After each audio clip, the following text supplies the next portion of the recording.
Еве прв пат си во Скопје од кога си замина од Вардар. Прв пат се соочи со твојот поранешен клуб во Келце, но сега прв пат ќе ги имаш и комитите против себе. Што очекуваш на утрешниот дуел?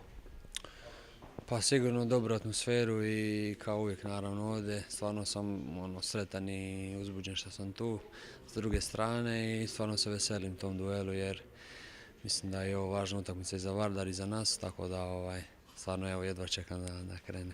За вебсајтот на Келце изјави дека се плашиш малку од пречекот и дека не би сакал да бидеш isvirkan. Pa ne u tom smislu, to je malo drugačije prevedeno, ali pitali su me što očekujem od publike u Makedoniji. Da li kao očekujem zvižduke ili pljesak, ja sam rekao da bi bilo drago da dobijem pljesak. Stvarno sam proveo prekrasne 4 godine, od 3 godine tu, tako da eto, to je u biti istina.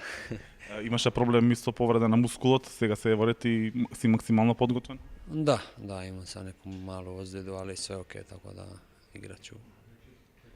Ова ти е прва сезона во Келце, може да направиш некоја паралела и да споредиш како беше во Вардар, како е во Келце или се уште е рано? Teško da još kratko vrijeme sam tu, teško mi sad pričat, ipak, ajmo reći, Skopje i Vardar je nekako, puno sam se zbližio tu, praktički sam počeo prvi, ajmo reći, profesionalni korake svoje u Makedoniji, sigurno da teško bilo di će mi biti kao ovdje šta mi je bilo, tako da ne mogu uspoređivati stvarno ništa sa Skopjem i Vardarom. Келце и Вардар гураат добро во оваа фаза во Лигата на шампионите. Кои се нивните домети? Сметаш дека Вардар има тим за трет пат да оди на Final Four поред? Pa naravno, mislim, uz Pariz i Barcelonu koje ove godine stvarno igraju odlično. Mislim da imaju i šanse i Vardar i mi, stvarno detalji će odlučivati. Iako su svi pričali za Vardar da je oslabljen, da nije to više ta ekipa, pokazali su stvarno da vrijede, da igraju odlično i sigurno da su neugodni. Tako da duga je sezona i mislim da prije svega zdravlje očuvati od svih, naravno presudit će Morajiš i Borozan nedostaje u Vardaru.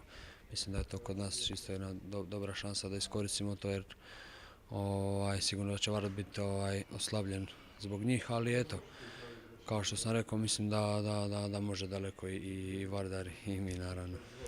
Не е дека Вардар и Келце не се познаваат доволно, но дали ти му откри некој тајни на талант плюс некои работи што не ги знаеше за Вардар, што реално тука ги познаваш повеќето од играчите, мина долго време. Ne, Те праша за совет? ne želim pričati o tome. Mislim da generalno slični je sistem kao i tu, tako da problem je u tome što mi znamo sve o njima, oni sve o nama, tako da detalji stvarno odlučuju. Хрватска и Македонија ќе се соочат и на светското првенство, значи по ова коло од Лигата на шампионите ќе се префрлими на репрезентативен ракомет. Се знаат ли сега апетитите и амбициите на Хрватска на Мондијалот во Германија? Pa, kad se priča o hrvatskom rukometu, uvijek se priča o visokim ciljevima, naravno i ovaj put mislim da prije svega je prvo mjesto u skupini, a poslije toga polufinale nekav naš cilj, tako da što je, ja mislim da za nas dobro jer uvijek želimo više, uvijek dugo nismo bili na postolju i mislim da imamo odličnu reprezentaciju da napravimo nešto ove godine.